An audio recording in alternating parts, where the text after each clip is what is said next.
most paintings, especially single composition paintings, are read the same way, especially if they have multiple figures.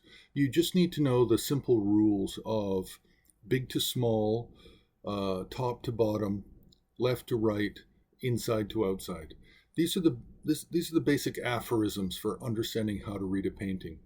So, for example, if we take a Sakya painting of a protector deity, which is very common. This is a very common theme within the Sakya school to have paintings done of their main protector, known as Panjarnata Mahakala.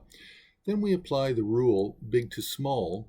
Well, Panjarnata takes up the main part of the composition at the center.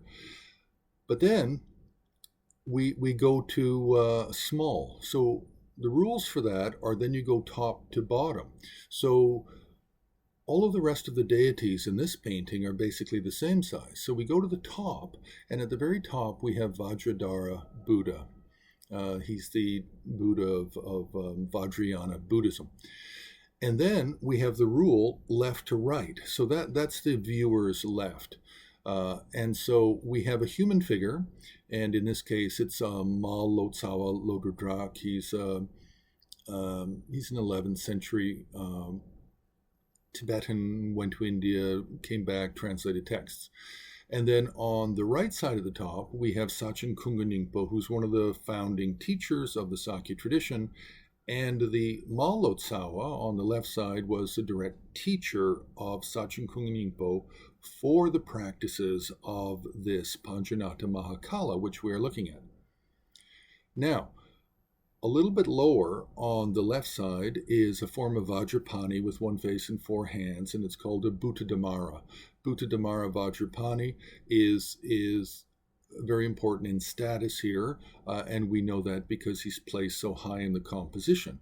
For those of you a little bit familiar with religious context, then this Bhuttadhamara form here is the self-generation in the practices of Panjarnata Mahakala as a protector. Now, on the upper right side, we have Ekajati. Ekajati here is not related to the Nyingma protector Ekajati with one plate of hair, one eye, one breast, or in the Drikung, one leg. No, this Ekajati is different, and this Ekajati is regarded as the mother of Mahakala and his consort or his female counterpart, Sri Devi. So, now, using the rules here of big to small, top to bottom, left to right, we move further down in the composition, and on the left side we have the two dancing skeletons. We have Sri Shmashna Adipati. Here they're actually added to the composition as balance. They are actually not part of the overall theme of the composition, and so I count them last. Technically, they can be considered more important than some of the lower figures, but they are there for balance in the painting itself. It's an artistic consideration here. Now, if we move to the middle right side, we have Sri Devi with one face, four arms, riding, in this case, riding a donkey. Some forms of Sri Devi ride a mule. Then, lower down in the painting, we have five figures. And directly below Mahakala is Kala Rakshasa. Then immediately to our slightly upper right is Kala Rakshasi.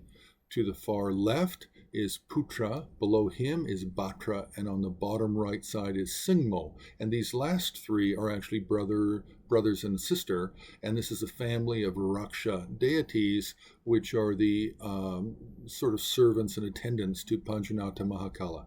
So this is just a quick overview on how you read a single composition painting, especially for the Sakya Mahakala, because those paintings are very common to find.